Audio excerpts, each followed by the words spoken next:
art aficionados. It's your half-assed reporter, James Kalm, the guy on the bike.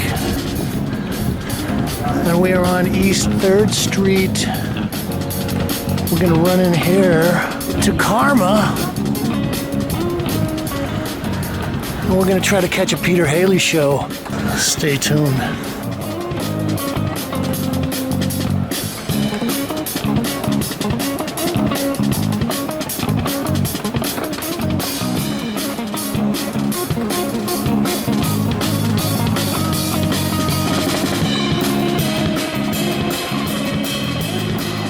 We got a whole passel of drawings here. This should be interesting. Okay, if I'm not mistaken, this is the artist. We won't insinuate ourselves on him. So they're calling this Peter Halley Paintings and Drawings, 1980 to 81.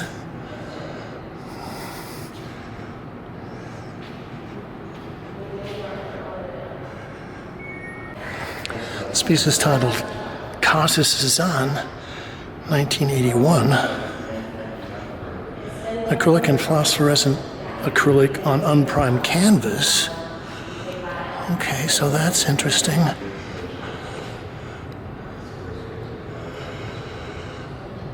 I think Peter was one of the 4 members of a group that came to be known as the Fab Four. They all were showing at a place called International Width Monument, probably about 4 blocks away from here in the East Village. Okay, this is interesting to note. So the phosphorescent paint is on the edges, and then so the neutral tone here is just raw canvas.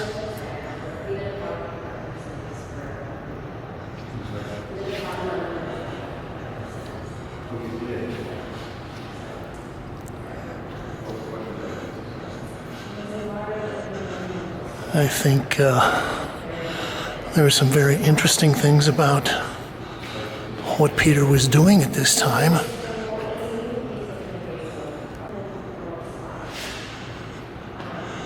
This is titled Apartment House, 1981, acrylic on canvas, 60 by 61 inches. Well, as I was saying, I think that Peter was doing some interesting things at that time. This was kind of at the beginning of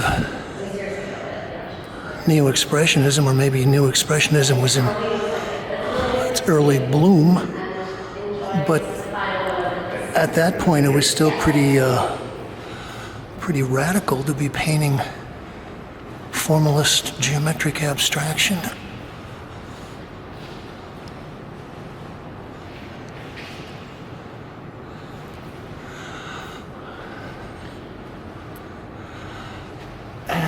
And note the thick stretcher bars.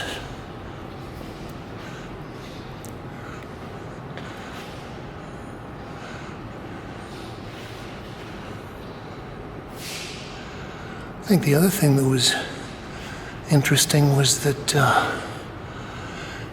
in a certain way there was a relationship between this work, which was called the Neo Geo, and some of the people that came along about 5 years earlier called the Pictures Generation. This is titled Imagination of Disaster, 1981. Acrylic on canvas. Okay, so I'm getting a little vibe here. So they're calling that one Apartment House,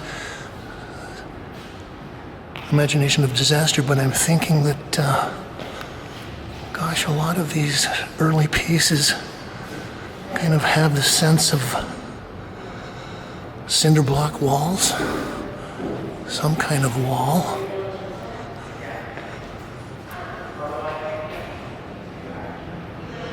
Yeah, this is 77 by 116 inches.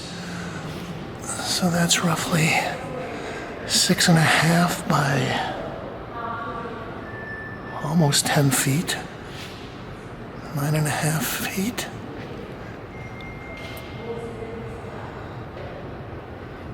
Yes, I like the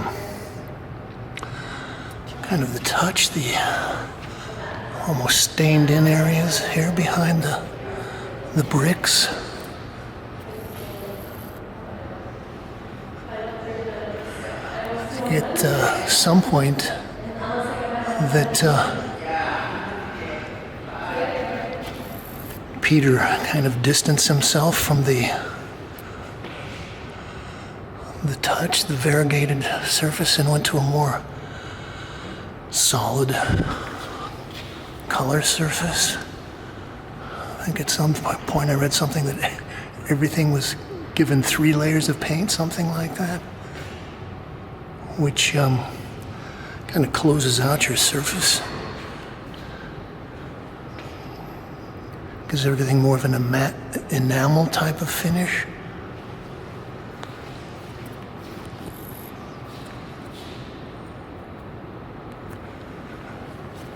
This is interesting, though, the amount of contrast you can get between various shades of black. I think there's some blue in there, and the grays, even between the brick and the grout forms.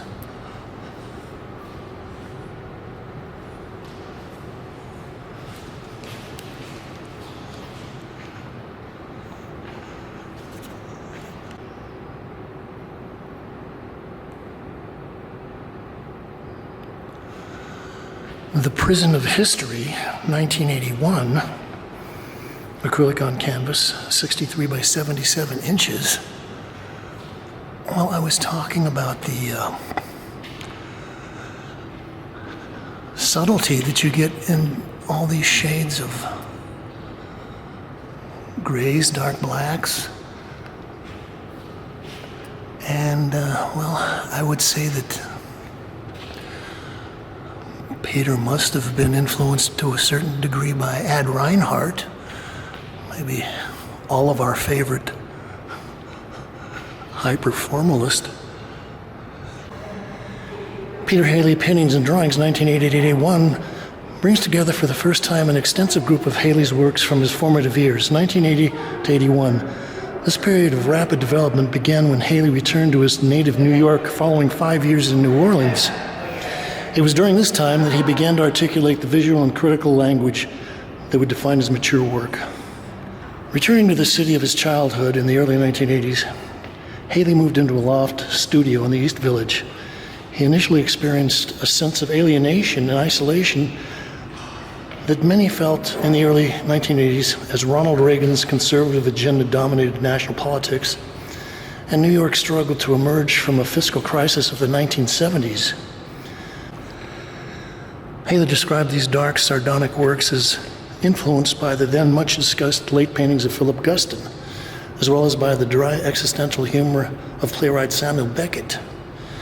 As 1981 began, this series culminated in the large-scale painting The Imagination of Disaster, was followed by another similarly executed work, The Prison of History, 1981, also on view at Karma. In this painting, we see Halley's first prison image. The freestanding rectangle cinder block wall from the preceding work is cropped into a square with a barred window carved into its center.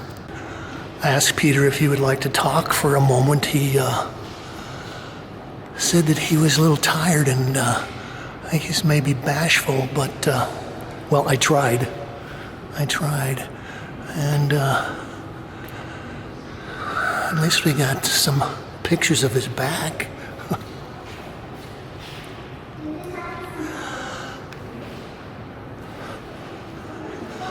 Also, I was going to say that when I first started seeing Peter's work back in the early 80s, and people were talking about the prisons and the cells, I actually thought they were talking about the cells in a battery. You know, the way you've got a 6-volt cell battery and other kinds of things. But as you can see from these pieces, I guess a lot of this is kind of Peter formalistically breaking down the idea of containment, the prison, the cell, the wall, the boundary, the window. You know, the old idea that a painting was a window into another world, but in this case, that other world is a prison. It's not freedom.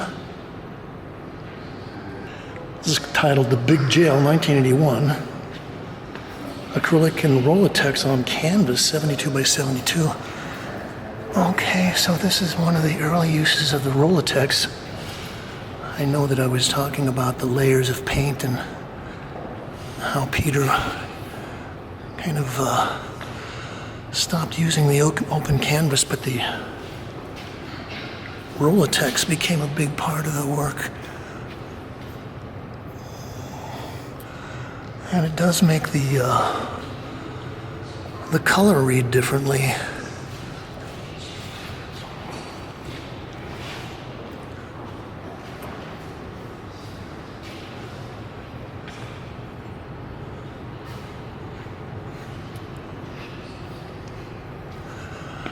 He's also using a very fine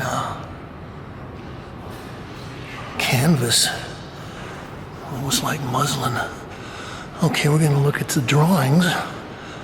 This should be interesting. I think most of these are untitled, and there's a lot of them. This is Inner City, 1981. Ink on graph paper, 82 by 11.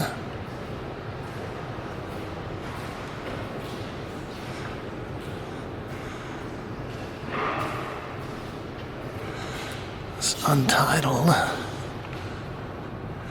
I think this also kind of foreshadows some of the work to come. This is 1981. Peter was using a lot of very intense fluorescent colors for a long time.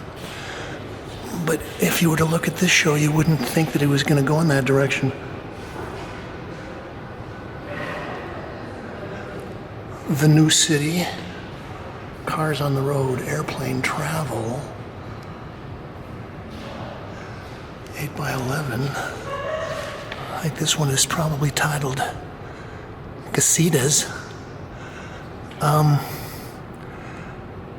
Okay, nice to see the drawings and the little diagonal cross hatching or shading. Studies for Waldmeyer.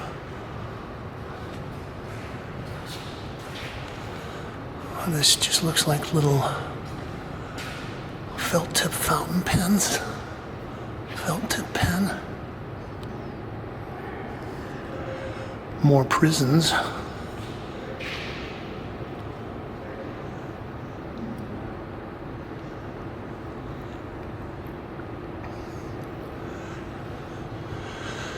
And, well, I'm not sure, but I think that Peter went to school at Yale. I think he was the dean of the painting department for many years.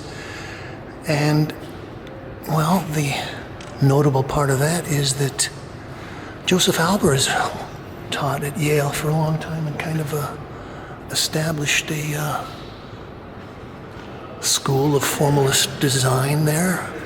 A lot of people were very conscious of the squares and rectangles and how they fit together.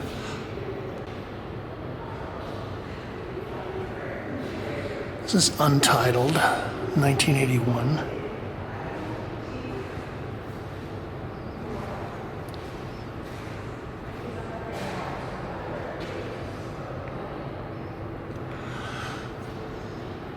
Okay, so these are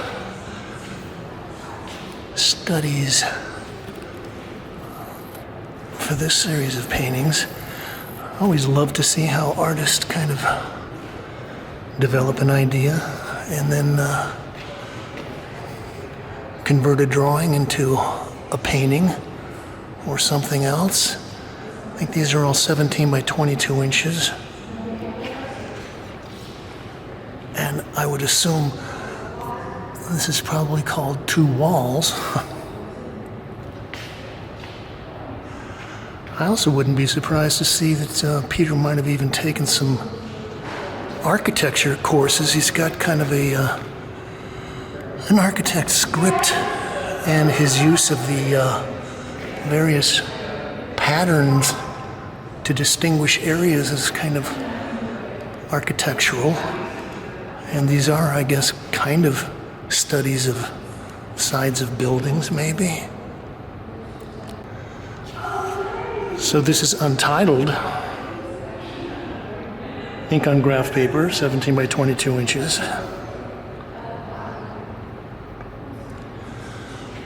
Well, that was a slide down the wall of drawings.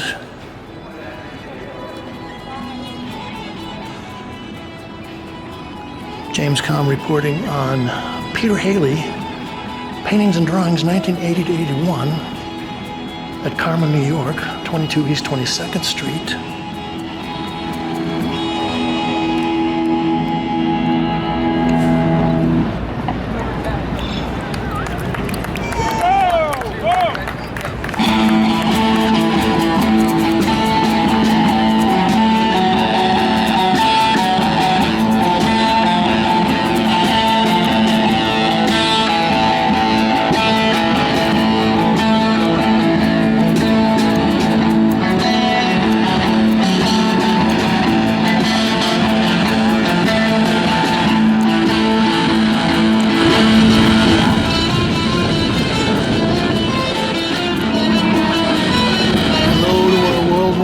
Consortium of paint heads, art commandos, culture freaks. It's James Kalm, your half-assed reporter, the guy on the bike. And we're back in Tribeca. We're gonna run in here to Canada. Let's see if we can get some pictures of an exhibition.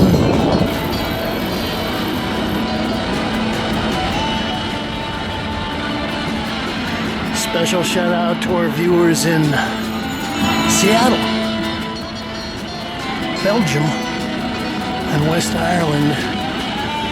We're gonna run in here to Canada.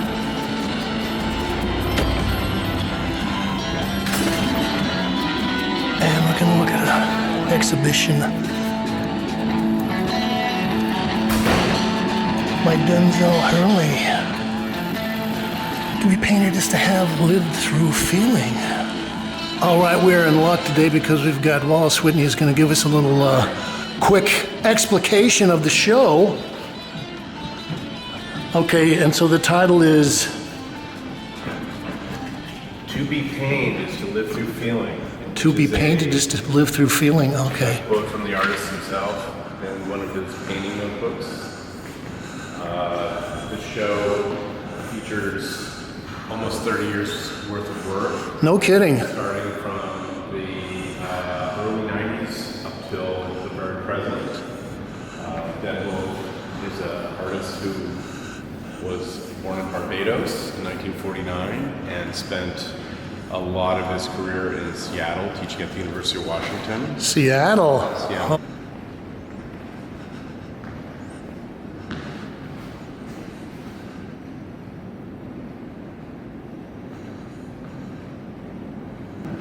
This next piece is it's 2017. It's called Portal. It is a riff on Door of No Return on Maury Island in Senegal, which is where slaves disembarked from Africa to go to the Western Hemisphere, and obviously has a lot of loaded history and is a very powerful, potent image. And also, I was going to say that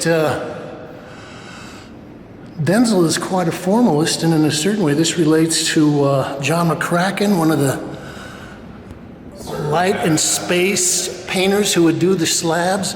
Although this has got the very, like you said, very tender, very wonderful surface on here, and a lot of the handwork is apparent. It appears to be a black slab, but there's actually a fair amount of variety in tone and light in this painting. If you spend time with it, you can sort of...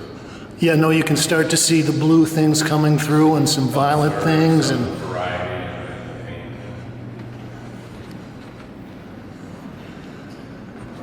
This beige painting is from a series he called Redax, which are these... What did he call it? Redax. Redax, like redacted. Like redacted. So they have this kind of feeling of erasure and removal.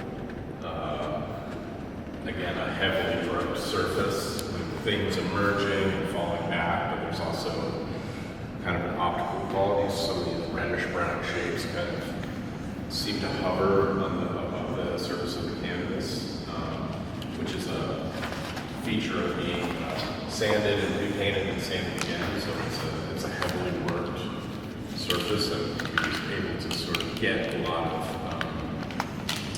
traction out of that, I guess you could say. Even though it's a quite minimal painting, there's a lot of space in this piece. Well, there's also kind of an inverse linguistic thing, because normally to redact something, you kind of wipe out the figure, but in this case, it's kind of like wiping out the background and sort of letting the figure part come through. Okay, that's nice. This is the earliest painting in the show. That's what I was thinking. This looks like it's been around for a while. Maybe from the early 1990s, and it's a slab-like image, and it sort of has a little bit of resonance with the portal piece. You know, this idea of kind of this unitary shape against the background. It kind of hovers, and is it a door? Is it a positive shape? It's sort of ambiguous.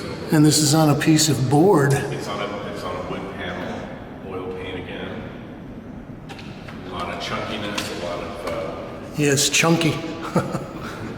I was also saying, do we know, was he in conversation with some of the New York painters at the time? Because I was thinking Jake Bartow did a whole bunch of paintings that kind of make me think of this. Yeah, Jake Bartow is a big influence on Denzel. Like Denzel studied at Yale in the mid-1980s, and I think Jake was a visiting artist at that time. And, interesting. They had a lot in common, and it's sort of Jade, I think about him as being kind of very theoretical, kind of analytical, but also having a lot of painterly, impressionistic qualities in the work. So the drips and haze and sort of atmosphere. And he went through a lot of different phases. So he was doing things that were more minimalist at one point, and then actually ended up going kind of an illuminist, kind of a Hudson Valley. Right. Bucolic space. And Denzel's work became more and more austere as the time went by, in a certain sense. So again, here is another piece that's looks like it's a monochrome black piece, which I guess relates to Reinhardt. But I think one of the things I was talking about, how he kind of riffs on formalism. So we've got this is actually panels. And the way he divides up his dimensions is interesting. So that's probably 3 as opposed to 2 units, and then maybe 3 thick, 2 thin. And I would say that this one is probably about 6 by 7 feet, something like that.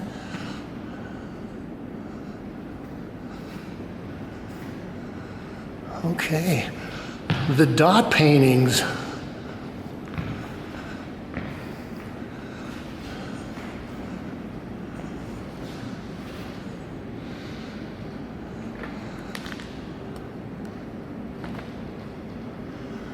Okay, so this is titled Glyph D, 2004-2005. Oil on canvas 80 by 70.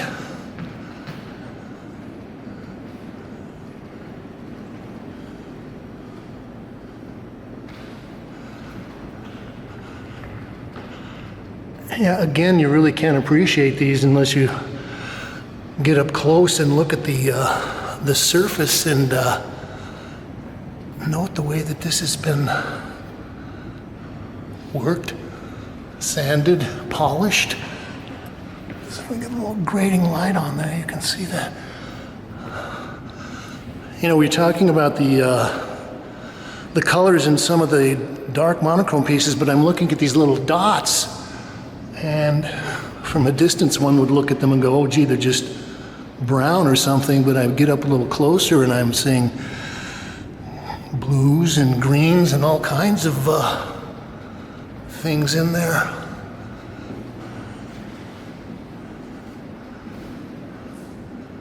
Okay, here's an interesting pair. These are called slat glyphs, and they're from 2019. Split glyphs.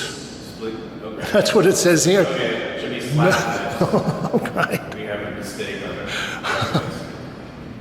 So he kind of inverted the strips, the panels. Right, he turned the gaps horizontal or vertically instead of horizontal. And these are about 26 by 19. Again, I'm looking at this, and from a distance you just think that these are slabs of wood, but they're not. They're individually stretched canvases. I don't know, maybe they are just stretched over wood, but it is canvas. You know, I also like his little things, the little flickers on the edges. And some people are just kind of not really paying attention to that stuff, so maybe they could be a little sloppy, but I think in his case he's paying attention to these little flashes here and there. Absolutely, yeah. Just like he's got one of the stretchers, or one of the groups of stretchers is about 1/4 of an inch thicker, so it sort of sticks out a little bit to add that extra emphasis.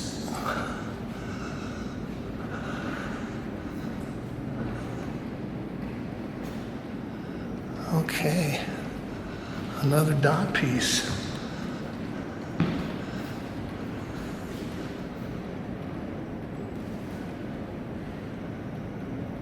Variant D, 2005-2006, oil on canvas 76 by 60.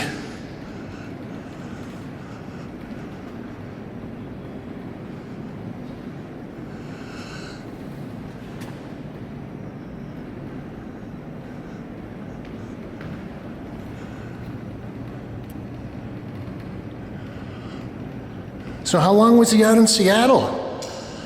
He does move to Seattle in 1996 from the East Coast, and he taught there until I'd say about maybe 2017,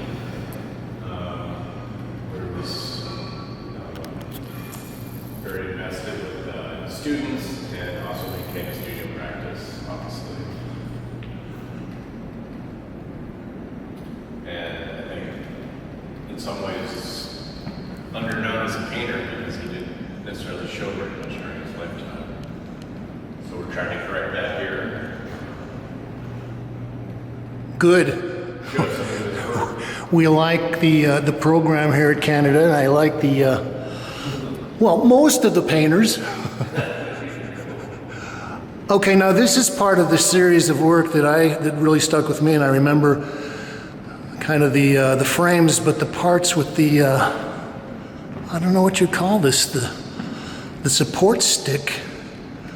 Although I guess technically it's not really touching the ground, so it just kind of gives you the illusion that it's So this is, I think, standing there. called the glyph in 5 parts. That's right.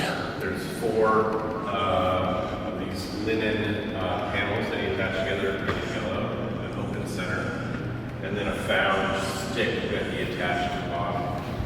So they have the feeling maybe of a protest placard or road Right. sign or something.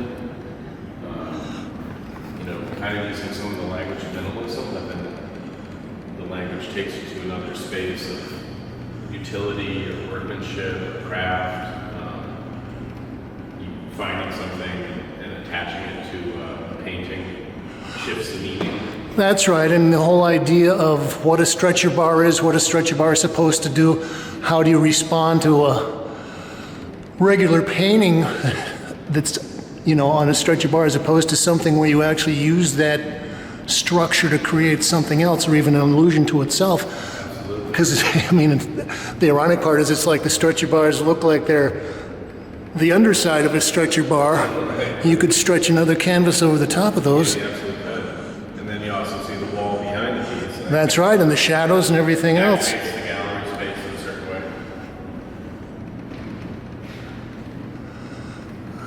way. It does have a great color sense. You sort of think, oh, gee, there's yellow. But this is someone that could obviously look at yellow and say, there's like 1,000 various shades of yellow. And he would probably take a lot of time, and maybe I can see there's a couple of layers of paint underneath there that he's like layered in things.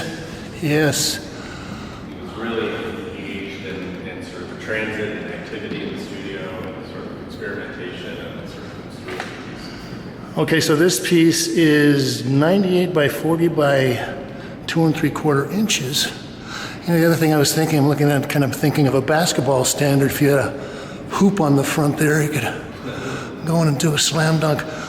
Okay, Wallace Whitney, I'm going to go into the little room, but I can walk around there myself. Thank you for the explication. Coming in and checking out Joseph Hurley's painting. Yeah, well, I think it's an important show, and I like the work. Great.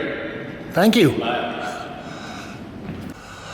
Okay, now we'll look at the work they've got in the project room. I think some of this might be by some other artists, but we've got some of the drawings here. Well, I came in about a week and a half ago and went over to Karma and dropped in and saw Peter Halley's show. Okay, this is titled 3 Square Sign Glyph Number 1. This is 2015. Anyway, I was thinking I would look around for somebody else who was doing kind of formalist abstraction that I could pair that show up with. And this is Redax number 2, graphite ink on paper.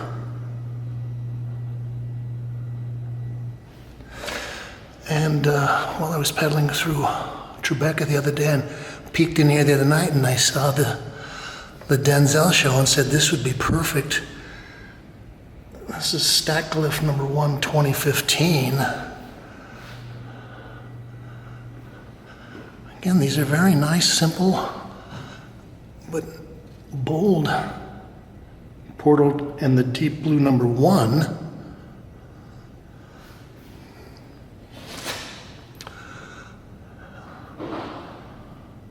Four square sign glyph number 1, ink graphite crayon tape on paper.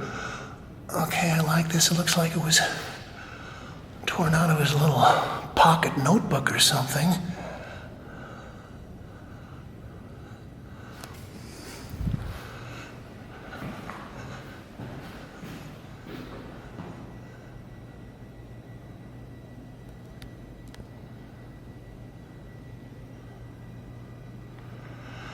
Glyph sign number 2, 2018 to 2020. Okay, that's good. I thought he passed away in 2019, so it's good if you can keep working after you've passed away. Okay, so this also gives you a chance to see some of the subtle color variations. I'm looking through the monitor on my camera, and this upper section definitely looks more gray than the lower section was kind of violet. And that's probably much more pronounced than it is in actual life. Although I'm also thinking that part of the difference in the color perception is Denzel is also using the variegations of the stripes of the brush stroke, and maybe the thickness of the paint, the way some of the paint, if it's thinned down more, it flattens out. If it's got more sun-thickened linseed oil or something in there, the striations of the brush strokes become more apparent.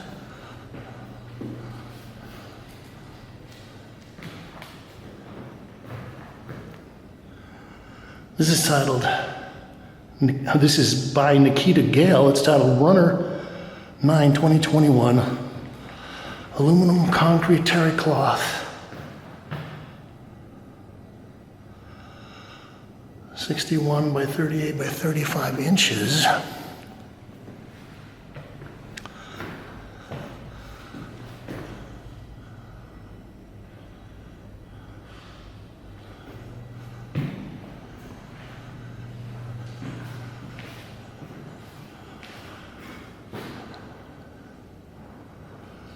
This kind of makes me think of some of the things a guy named, I believe his name was Kim Jones, used to make. He was the mud man. He would make these frameworks and put them on and wear them around town. And I peeked around the corner and saw this piece by our old friend David Diao. And gosh, we might have this piece in another show I covered of his.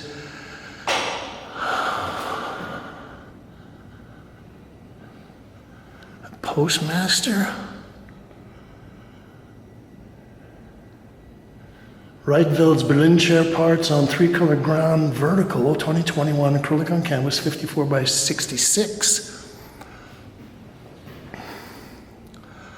Okay, David is another one of the high formalists. And yeah, if you like beautifully worked, lovingly worked paint surfaces, it's another artist to check out.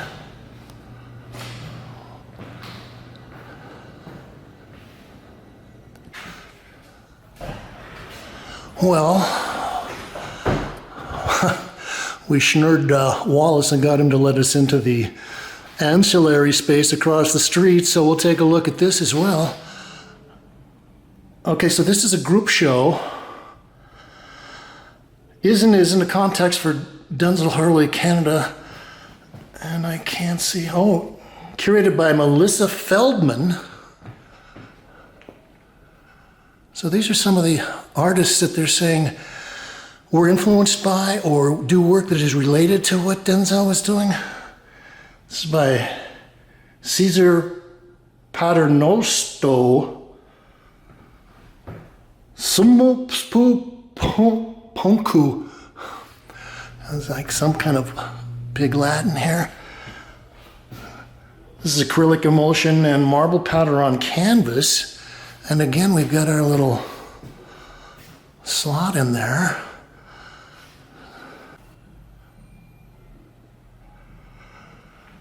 This is by Denzel. This is ZB3 stacked glyph. 2014 to 2016, oil on canvas and stick.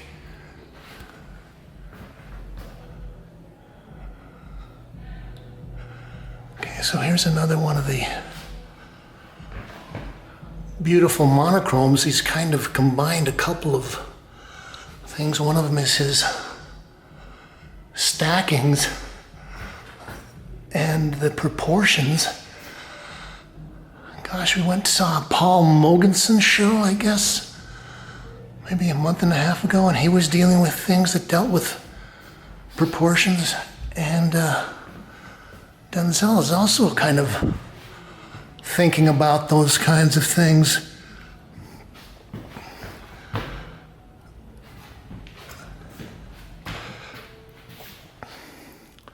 Harmony Hammond, aperture number 1, 2013, monotype on grommeted twin rocker paper. Okay, I like it, the grommets.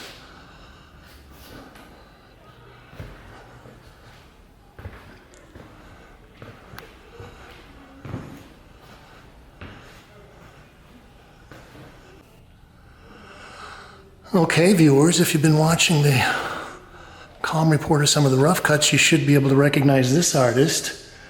This is Harriet Corman, Untitled 2019, oil on canvas, 24 by 30 inches.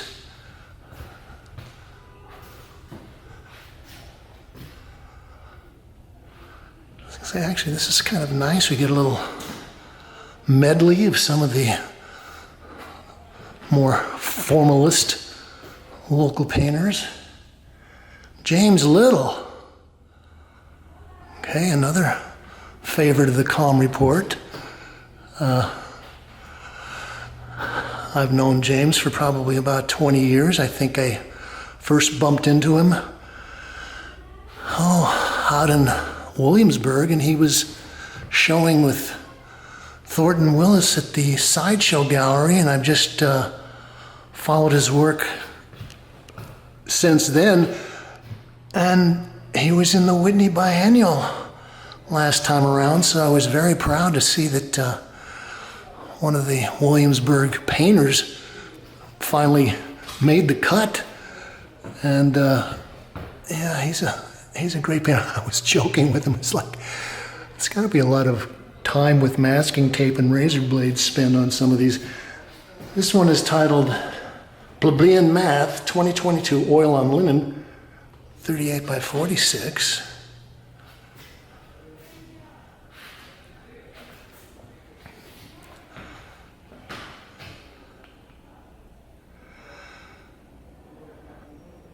John Zurier, Route to Paris, oil on linen. This is 38 by 25.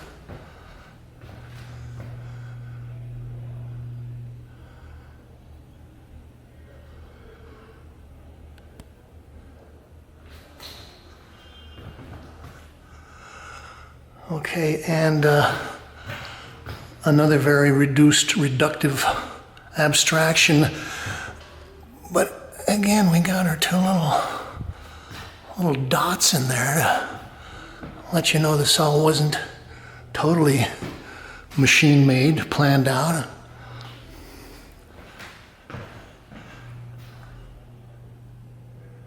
Nancy Haynes, Red Pine, 2018, dedicated to the poets. This is 16 by 20 inches.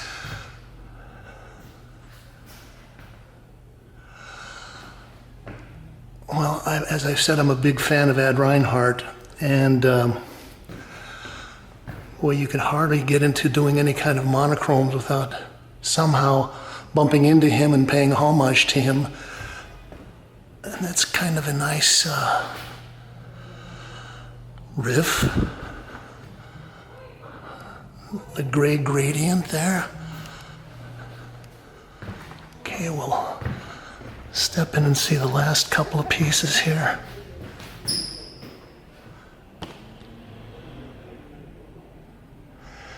Helen Mira, Walked Triangle, MTO2/CT03D 2014. Undyed wool from two black sheep, a strand of wood dyed with biotoxic cork cedar. Okay. Isn't there a nursery rhyme about black sheep having wool or not having wool? Little did they know they would be employed into a minimalist wall piece.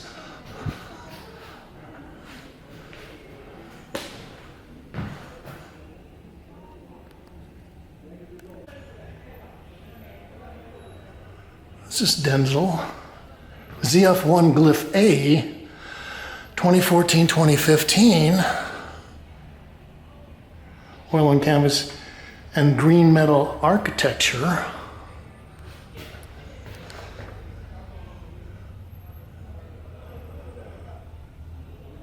.58 by 24 inches.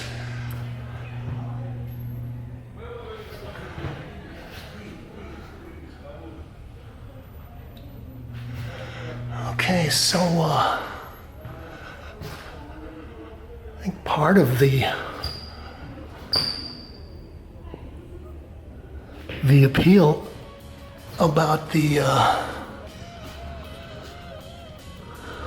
props, the supports, the downward thrusting things is that it kind of combines